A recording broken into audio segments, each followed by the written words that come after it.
This is Tom and his daughter Anne. Anne has autism. Although she speaks clearly now, she often uses behavior to get her needs met.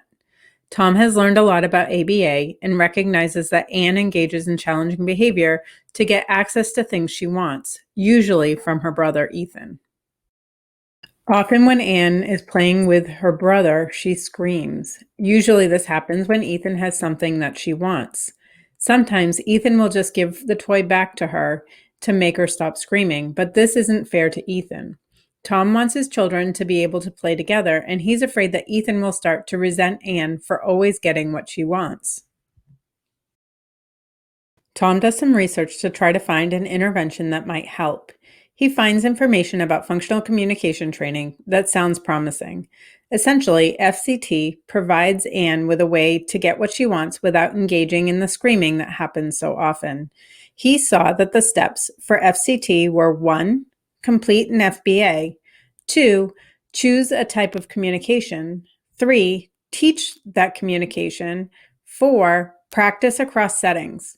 Tom wasn't sure, but he thinks that what he has been learning about identifying the function of Anne's behavior was an FBA. The rest of the steps sounded easy enough, so he decided to give it a try.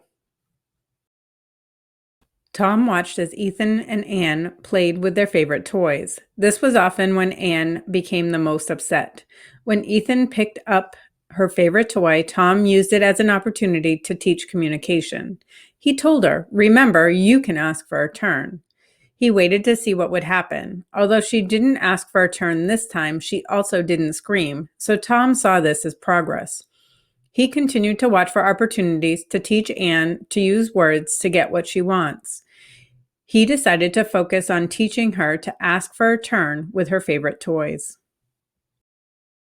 One day, as Tom watched Ethan and Anne playing with the trains, Tom saw Ethan pick up Anne's favorite toy. Just as Tom was about to remind Anne to ask for a turn, she beat him to it. All on her own, she said, "Can I have a turn?" Ethan looked at Tom, surprised. Tom gave him a quick nod, and Ethan handed over the toy. There was still work to be done, but this was some important progress. Tom was excited to see his children learn to play together.